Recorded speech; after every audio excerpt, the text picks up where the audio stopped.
Guys, ഞാൻ വീണ്ടും വന്നു കേട്ടോ. മുന്നത്തെ എൻ്റെ വീഡിയോ നോക്കിയാൽ അറിയാം, എൻ്റെ കുഞ്ഞ് എഴുന്നേറ്റായിരുന്നു. ഓക്കെ, എന്നാലും ഞാനത് അപ്ലോഡ് ചെയ്തു. കാരണം ഇനി എൻ്റെ ഓരോ വീഡിയോയിലും ഇങ്ങനത്തെയൊക്കെ കുറേ അബദ്ധങ്ങളൊക്കെ കാണും കേട്ടോ. കാരണം കുഞ്ഞുമക്കളുള്ള എല്ലാ അമ്മമാർക്കും അറിയാമായിരിക്കുമല്ലോ. അമ്മമാർക്കല്ല, മറ്റുള്ളവർക്കാണെങ്കിലും ഇത് മനസ്സിലാവുമല്ലോ. കുഞ്ഞുങ്ങളുണ്ടെങ്കിൽ നമുക്കങ്ങനെ കുറച്ച് വീഡിയോസൊക്കെ എടുക്കാൻ കുറച്ച് ബുദ്ധിമുട്ട് കാണും. എസ്പെഷ്യലി ഞാനും എൻ്റെ കുഞ്ഞും ഒറ്റയ്ക്കൊക്കെയാണ്. അമ്മ ഉണ്ടാവാറുണ്ട്, പക്ഷേ വീഡിയോ എടുത്തു തരാനൊന്നും അങ്ങനെ ആരും അങ്ങനെ ഇല്ല. സോ അതുകൊണ്ട് തന്നെ, കാരണം എൻ്റെ ഹസ്ബൻഡ് എപ്പോഴും എൻ്റെ കൂടെ ഉള്ള ഒരാളല്ല. ഓക്കെ, ഞാൻ ഈ വീഡിയോ ചെയ്യുന്നത് എന്താണെന്ന് വെച്ചാൽ, എനിക്ക് നിങ്ങളോട് ഒന്ന് കമ്മ്യൂണിക്കേറ്റ് ചെയ്യണമെന്ന് തോന്നി. അതായത് ഞാൻ ഈ യൂട്യൂബ് ചാനൽ എന്തിന് തുടങ്ങി, എന്താണ് ഇതിൻ്റെ ഒരു ഉദ്ദേശം, അതൊക്കെ എനിക്ക് നിങ്ങളോട് പറയണമെന്ന് തോന്നി. എൻ്റെ ഈ യൂട്യൂബ് ചാനൽ എന്ന് പറയുന്നത് ഞാൻ ഒരുപാട് നാളായിട്ട് തുടങ്ങണം എന്ന് വിചാരിച്ചിട്ട് ഒരു ചമ്മലോ എന്തോ ഒരു സംഭവം കൊണ്ട് ഞാനിങ്ങനെ തുടങ്ങാതിരിക്കുമായിരുന്നു. അപ്പോൾ എൻ്റെ റിലേറ്റീവ്സ് ആണെങ്കിലും, എന്നെ അടുത്തറിയുന്ന റിലേറ്റീവ്സ് ആണെങ്കിലും ഫ്രണ്ട്സ് ആണെങ്കിലും പറയും, നിന്നെക്കൊണ്ട് പറ്റും, നീ ഒന്ന് തുടങ്ങി നോക്ക്, അങ്ങനെയൊക്കെ പറയാറുണ്ട്. പക്ഷേ എങ്കിൽ പോലും എനിക്കെന്തോ എന്താ പറയണ്ടേ, ഒരു ചമ്മൽ, അതെന്നെ കാര്യം. കാരണം ഞാനങ്ങനെ ഭയങ്കര എക്സ്ട്രോവേർട്ടായിട്ടുള്ള ഒരാളൊന്നും അല്ല. ആവശ്യത്തിന് സംസാരിക്കും, പക്ഷേ സംസാരിച്ച് തുടങ്ങിക്കഴിഞ്ഞാൽ ആ ഒരു കംഫർട്ട് സോൺ ആയിക്കഴിഞ്ഞാൽ പിന്നെ അങ്ങ് ശല്യമാണ് കേട്ടോ. അങ്ങനെയാണ്. അപ്പോൾ അങ്ങനെ ശല്യമായ ആൾക്കാരായിരിക്കും ചിലപ്പോൾ ഇത് പറയുന്നത്. കാരണം യൂട്യൂബ് ആകുമ്പോൾ കുറച്ച് അത്യാവശ്യം സംസാരിച്ചൊക്കെ നിൽക്കണമല്ലോ.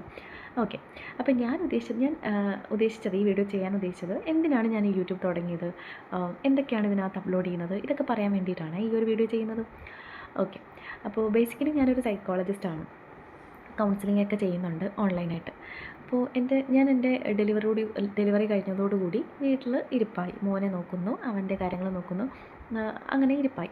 അപ്പോൾ എൻ്റെ ക്ലിനിക്കിൽ നിന്ന് എനിക്ക് റിസൈൻ ചെയ്യേണ്ടി വന്നു. അപ്പോൾ അങ്ങനെ ഇരിക്കുന്ന സമയത്ത് എൻ്റെ കോൺഫിഡൻസ് എല്ലാം അങ്ങ് കുറയാൻ തുടങ്ങി. അപ്പോൾ കുറച്ചൊരു ബ്രേക്ക് വരുമല്ലോ, അപ്പം നമുക്ക് ആ ഒരു സ്റ്റാർട്ടിങ് ട്രബിൾ കാണുമല്ലോ, ആ ഒരു സംഭവം എനിക്ക് നന്നായിട്ടുണ്ടായി. ആ ഒരു കോൺഫിഡൻസ് എല്ലാം കുറഞ്ഞിട്ട് ഞാൻ ഇങ്ങനെ മോൻ്റെ പുറകെ ഇങ്ങനെ നടക്കുവാണ്. ഒരു പോയിൻ്റ് എത്തിയപ്പോൾ എനിക്ക് മനസ്സിലായി, എന്നെ ഇങ്ങനെ വിട്ട് കഴിഞ്ഞാൽ ശരിയാവില്ല. ഞാനിങ്ങനെ ഇരുന്ന് പൂത്ത്, എന്താ പറയണ്ടേ, തുരുമ്പെടുത്തൊക്കെ പോകത്തില്ല, നമ്മൾ ആണിയൊക്കെ തുരുമ്പ് പിടിച്ച് പോകുമല്ലോ, തുരുമ്പെടുത്ത് പോകുന്ന പോലെ ഞാനിങ്ങനെ തുരുമ്പെടുത്ത് അങ്ങ് തീരും എന്നെനിക്ക് തോന്നി. ഭയങ്കര സ്ട്രെസ്സ് തുടങ്ങി. കാരണം ഞാനിങ്ങനെ ആലോചിക്കാൻ തുടങ്ങി, ഞാൻ എന്തിനാണ് ഇത്രയും പഠിച്ചത്, അല്ലെങ്കിൽ എനിക്ക് എന്തൊക്കെയോ കുറേ കഴിവുകളുണ്ടെന്ന് എനിക്ക് തന്നെ തോന്നും. അത് ഞാൻ അഹങ്കാരമായിട്ട് പറയുന്നതല്ല കേട്ടോ.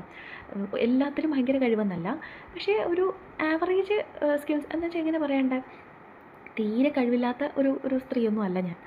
പക്ഷേ ഞാനിങ്ങനെ ഇരിക്കുവാണ്. അപ്പോൾ എന്ത് ചെയ്യാം എന്ന് ഞാനിങ്ങനെ ആലോചിക്കാൻ തുടങ്ങി. അപ്പോൾ ഞാൻ ഇൻസ്റ്റയിൽ ഒരു പേജ് തുടങ്ങി. അവിടെ ഞാനിങ്ങനെ പാരൻറ്റിങ് ടിപ്സൊക്കെ ഇടാൻ തുടങ്ങി. അപ്പോൾ അത്രയും ഒരു റീച്ചൊന്നും ഇല്ല, എന്ന് വെച്ചാൽ അത്രയും അങ്ങനെ ഫോളോവേഴ്സൊന്നും ഇല്ലെങ്കിൽ പോലും എനിക്കൊരു സാറ്റിസ്ഫാക്ഷൻ കിട്ടുന്നുണ്ട്. ഞാൻ എന്തൊക്കെയോ ചെയ്യുന്നുണ്ടല്ലോ. എനിക്ക് തോന്നുന്നു അതിനകത്തൊരു 117 പേരെന്തോ കണ്ടേ ഉള്ളൂ കേട്ടോ ഫോളോവേഴ്സ്. ആ 117 പേരിൽ ചിലപ്പം കുറച്ച് പേരായിരിക്കും എൻ്റെ വീഡിയോസ് കാണുന്നത്. ഓക്കെ, ശരി, കുഴപ്പമില്ല, അതിൽ ഒരാൾക്കെങ്കിലും അത് ഉപയോഗപ്പെടുന്നുണ്ടല്ലോ എന്നൊരു തോന്നലിൽ ഞാൻ വീണ്ടും വീഡിയോസൊക്കെ പോസ്റ്റ് ചെയ്യുന്നുണ്ട്. അങ്ങനെ പോസ്റ്റ് ചെയ്യുന്നുണ്ട്. പിന്നെ കൗൺസിലിങ്ങിന് വേണ്ടിയിട്ട് എന്നെ ചിലർ കോൺടാക്റ്റ് ചെയ്യാനൊക്കെ തുടങ്ങിയ സമയത്തൊക്കെ എനിക്ക് പതുക്കെ എൻ്റെ ആ ഒരു കോൺഫിഡൻസ് ലെവൽ കൂടി വരാൻ തുടങ്ങി. അതായത് അവരുടെ ഫീഡ്ബാക്ക്സ്, ഇപ്പം കൗൺസിലിംഗ് കഴിഞ്ഞിട്ടാണെങ്കിൽ അവർ പറയുന്നുണ്ട്, മാഡം എനിക്ക് ഒത്തിരി സന്തോഷമായി, സംസാരിച്ചപ്പോൾ ഒത്തിരി റിലാക്സേഷൻ തോന്നി എന്നൊക്കെ പറയുമ്പോൾ നമ്മൾ എന്തൊക്കെയോ ചെയ്യുന്നുണ്ട്, അല്ലെങ്കിൽ എന്താ പറയണ്ടേ, നമുക്ക് ആ ഒരു റിസൾട്ട് കിട്ടുമ്പോൾ ഒരു സന്തോഷം ഉണ്ടല്ലോ, അതെനിക്ക് കിട്ടാൻ തുടങ്ങിയപ്പോൾ പതിയെ എൻ്റെ കോൺഫിഡൻസ് ലെവൽ കൂടാൻ തുടങ്ങി. അപ്പം ഞാൻ വിചാരിച്ചു, എന്തുകൊണ്ടൊരു യൂട്യൂബ് ചാനൽ തുടങ്ങിക്കൂടാ. അപ്പോൾ അതുകൊണ്ട് തന്നെ സൈക്കോളജി റിലേറ്റഡ് ആയിട്ടുള്ള വീഡിയോസ് ഈ ചാനലിൽ പ്രതീക്ഷിക്കാം. പ്ലസ് എൻ്റേതായ ചില കലാപരിപാടികൾ എന്ന് ഞാൻ ഉദ്ദേശിച്ചത് നിത്യജീവിതത്തിലുള്ള കുറേ കാര്യങ്ങളും, കുറച്ച് മേക്കപ്പും ഫാഷൻ, അങ്ങനത്തെയൊക്കെ കുറച്ച് കാര്യങ്ങളും ഒക്കെ ഇതിനകത്ത് ഞാൻ പോസ്റ്റ് ചെയ്യുന്നതായിരിക്കും. അതായത് എൻ്റെ ചാനൽ എടുത്ത് നോക്കുമ്പോൾ എല്ലാം കൂടെ ഒരു മിക്സഡ് ഫോമായിരിക്കും. കുറേ മോട്ടിവേഷൻ്റെ വീഡിയോസ് കാണും, കുറച്ച് ഫാഷൻ റിലേറ്റഡ് ആയിട്ടുള്ള വീഡിയോസ് കാണുമായിരിക്കും. അങ്ങനത്തെ എല്ലാം ഒന്ന് മിക്സ് ചെയ്തിട്ടുള്ളൊരു യൂട്യൂബ് ചാനൽ. അല്ലാതെ ഇത് മാത്രം ഫോക്കസ് ചെയ്യുന്നു, അല്ലെങ്കിൽ ഇന്നത് മാത്രം ഫോക്കസ് അങ്ങനെയല്ല, എല്ലാം കൂടെ മിക്സ് ചെയ്തിട്ടുള്ളൊരു യൂട്യൂബ് ചാനലാണ്. അപ്പോൾ അതുകൊണ്ട് തന്നെ ഈ ഫാമിലിയിലേക്ക് ഞാൻ നിങ്ങളെല്ലാവരും വെൽക്കം ചെയ്യുവാണ്. എനിക്ക് നിങ്ങളുടെ സപ്പോർട്ട് ആവശ്യമാണ്. കാരണം എനിക്ക് ഈ ഒരു യൂട്യൂബ് ചാനൽ തുടങ്ങിയതിന് പിന്നിൽ മറ്റൊരു ലക്ഷ്യം കൂടിയുണ്ട്. എൻ്റെ ചൈൽഡ്ഹുഡ് മുതൽ, ഇത് പറയുമ്പോൾ ചിലപ്പം എത്ര പേര് അത് വിശ്വസിക്കുമെന്ന് എനിക്കറിയില്ല, എങ്കിലും ഞാൻ പറയുകയാണ്, ചൈൽഡ്ഹുഡ് മുതൽ എൻ്റെ ഒരു ഡ്രീമുണ്ട്. ചാരിറ്റി അങ്ങനത്തെയൊക്കെ കുറേ കാര്യങ്ങൾ. അപ്പോൾ അതൊന്നും ഞാൻ പറയാൻ ആഗ്രഹിക്കുന്നില്ല. പക്ഷേ എനിക്ക് കുറേ കാര്യങ്ങൾ എനിക്ക് എൻ്റെ ഒരു സ്വപ്നമായിട്ട് ഇപ്പുറത്തെ സൈഡിലുണ്ട്. അപ്പോൾ അതിലേക്ക് എത്തിപ്പെടണം എന്നുണ്ടെങ്കിൽ നിങ്ങളുടെ കുറേ പേരുടെ സപ്പോർട്ട് ഉണ്ടെങ്കിൽ മാത്രമേ എനിക്ക് ആ ഡ്രീമൊക്കെ അച്ചീവ് ചെയ്യാനായിട്ട് പറ്റും. അപ്പോൾ നിങ്ങളുടെ സപ്പോർട്ട് എൻ്റെ കൂടെ വേണം, നിങ്ങളുടെ സ്നേഹം എൻ്റെ കൂടെ വേണം.